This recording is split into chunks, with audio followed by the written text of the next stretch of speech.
Good morning and shalom. Today we are reading in 2 Kings chapter 4.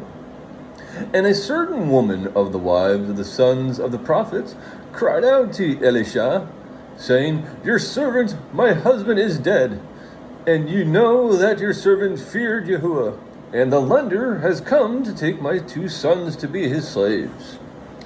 And Elisha said to her, What should I do for you? Inform me, what do you have in the house? And she said, Your female servant has none at all in the house except a pot of oil. And he said, Go borrow vessels from everywhere, from all your neighbors. Empty vessels, do not get a few. And when you have come in, you shall shut the door behind you and your sons. Then pour into all those vessels, and set aside the filled ones. So she went from him and shut the door behind her and her sons, who brought the vessels to her, and she poured it out. And it came to be, when the vessels were filled, that she said to her son, Bring me another vessel. But he said to her, There is not another vessel. And the oil ceased. So when she went and informed the man of Yahu'ah, and he said, Go, sell the oil and pay your debt, and you and your sons live on the rest.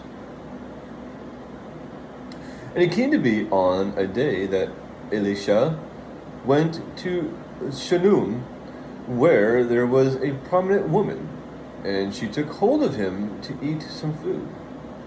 And it came to be, as often as he passed by, that he turned in there to eat some food. And she said to her husband, Look, I know that this is a set-apart man of Yahu'ah, who passes by us continually. Please let us make a small upper room on the wall, and let us put a bed for him there, and a table and a chair and a lampstand. And it shall be, whenever he comes to us, let him turn in there. And it came to be, on a day that he came there, and he turned into the upper room and lay down there. And he said to Gehazi, his servant, Call this Shunammite woman. So he called her, and she stood before him. And he said to him, Please say to her, Look, you have gone to all this trouble for us. What is there to be done for you?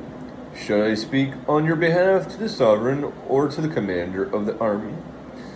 And she answered, I am dwelling among my own people.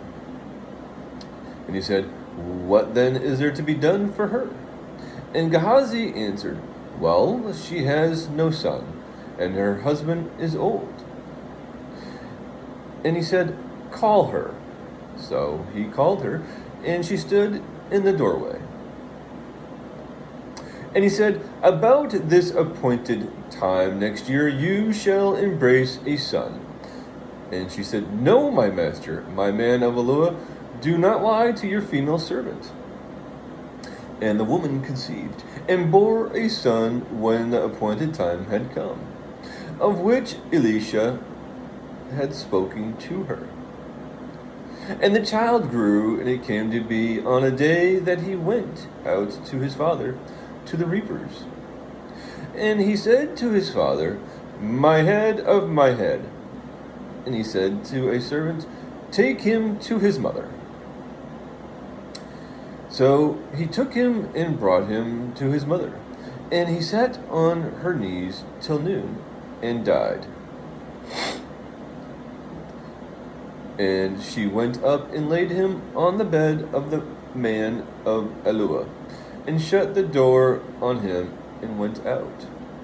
And she called to her husband and said, Please send me one of the young men and one of the donkeys, so that I hurry to the man of Yahu'ah and return. And he said, Why are you going to him today? It is neither the new month, the Sabbath.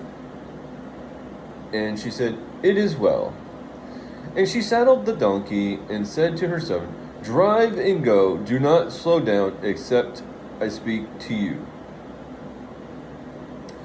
And she went and came to the man of Eluah at Mount Carmel. And it came to be, when the man of Eluah saw her at a distance, that he said to his servant Gehazi, "See the Shunammite woman. Please run now to meet her and say to her, Is it well with you? Is it well with your husband? Is it well with your child?" And she answered, "It is well." And she came to the man of Eluah at the hill, and she took hold of him by the feet, but Gehazi came near to push her away.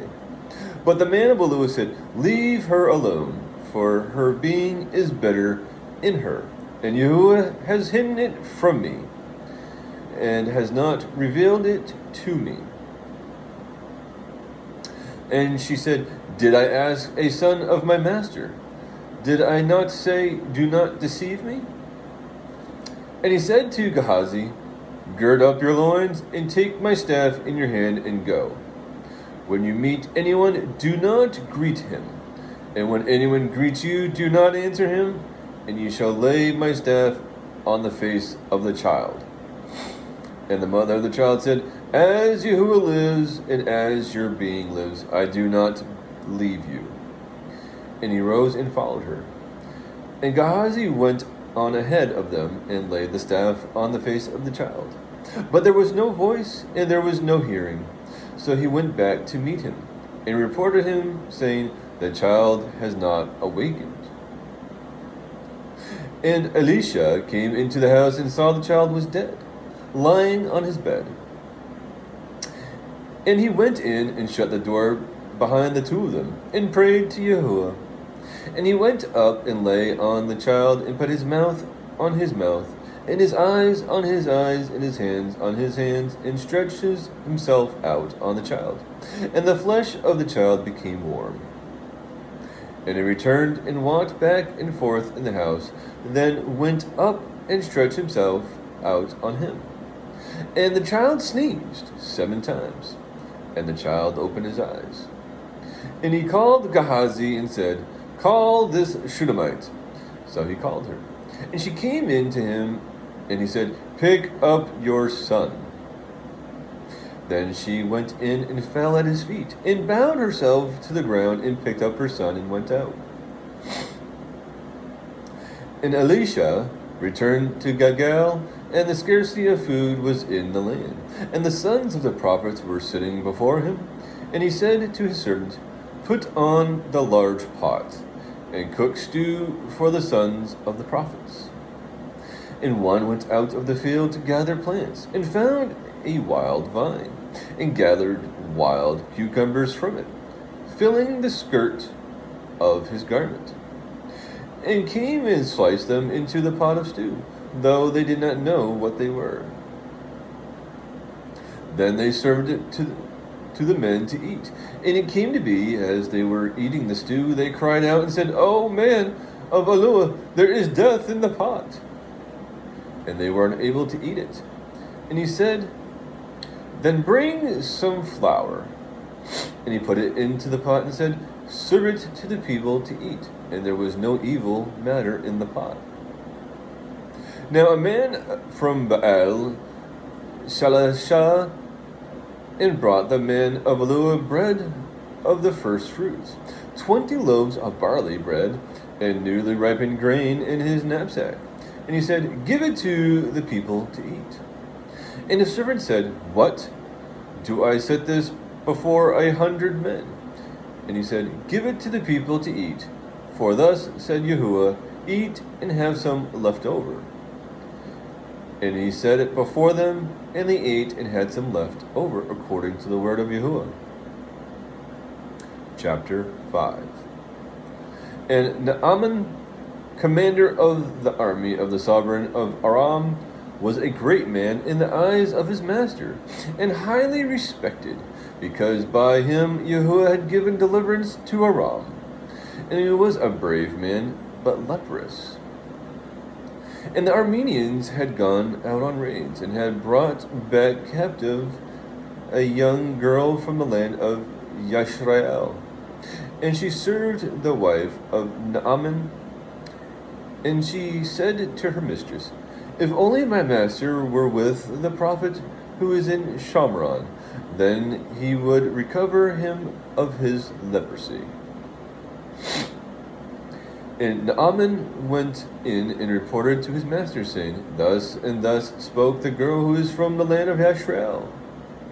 And the sovereign of Aram said, Go, enter, and let me send a letter to the sovereign of Yashrael.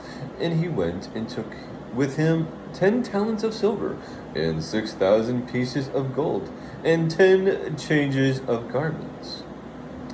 And he brought the letter to the sovereign of Yashrael, which said, And now, when this letter comes to you, see, I have sent Naaman my servant to you, so that you shall recover him of his leprosy. And it came to be, when the sovereign of Yashrael read the letter, that he tore his garments and said, Am I Yahu'ah to kill and keep alive, that this man sends a man to me to recover him of his leprosy? For consider now and see how he is seeking an occasion with me. And when it came to be, when Elisha, the man of Yahu'ah, heard that the sovereign of Yashrael had torn his garments, that he sent to the sovereign, saying, Why have you torn your garments? Please let him come to me, so that he knows that there is a prophet in Yashrael. So Naaman came with his horses and chariot, and he stood at the entrance of the house of Elisha. And Elisha sent a messenger to him, saying, Go, and you shall wash 7 times in the Jordan, that your flesh might be restored to you and be clean. But Naaman became wroth, and he went away and said, See, I said to myself, he would certainly come out to me and stand and call on the name of Yahu'ah his Yahu'ah, and wave his wand over the place and recover the leprosy. Are not the Abana and the Pharpah, the rivers of Damascus, better than all the waters of Yashrael? Could I not wash in them and be clean? And he turned and went away in rage. And his servants came near and spoke to him, and said, My father, if the prophet had spoken to you a great matter, would you not have done it? How much more then when he says to you, Wash and be clean? Then he went down and dipped 7 times in the Jordan, according to the word of the man of Yahu'ah. And his flesh was restored like the flesh of a little child, and he was clean. And he returned to the man of Yahu'ah, he and all his company, and came and stood before him and said, See now, I know that there is no Yahu'ah in all the earth except in Yashrael. And now, please take a gift from your servant. But he said, As Yahu'ah lives, before whom I stand, I do not accept it. And he pressed on him to accept it, but he refused. Then Naaman said, If not, please let your servant be given 2 mule loads of earth, for no longer is your servant going to make an ascending offering and slaughtering to other mighty ones, but to Yahu'ah. Yahu'ah, grant forgiveness to your servant in this matter, when my master goes into the house of Rimmon to worship there, and he leans on my hand, and I bow down in the house of Rimmon. But when I bow down in the house of Rimmon, Yahu'ah, please grant forgiveness to your servant in this matter. And he said to him, Go in peace. And when he went from him some distance. And Gehazi, the servant of Elisha, the man of Yahu'ah, said, Look, my master, he spared Naaman this Aramean, while not receiving from his hands what he brought. But as Yahu'ah lives, I shall run after him and take whatever from him. And Gehazi pursued Naaman. And when Naaman saw him running after him, he came down from the chariot to meet him and said, Is there peace? And he said, Peace. My master has sent me, saying, Look, even now 2 young men of the sons of the prophets have come to me from the mountains of Ephraim. Please give them a talent of silver and 2 changes of garments. And Naaman said, Please accept 2 talents. And he urged him, and bound 2 talents of silver in 2 bags, with 2 changes of garments, and handed them to 2 of his servants. And they bore them ahead of him. And when he came to the high place, he took them from their hand and stored them away in the house, and let them go. And they went. And when he went in and stood before his master, and Elisha said to him, Where did you go, Gehazi? And he said, Your servant did not go anywhere. But he said to him, Did not my heart go with you when the man turned back from his chariot to meet you? Is it time to accept silver and to accept garments, and olive trees, and vineyards, and sheep and cattle, and male and female servants? So let the leprosy of Naaman cling to you and your descendants forever. And he went out from him as leprous as snow.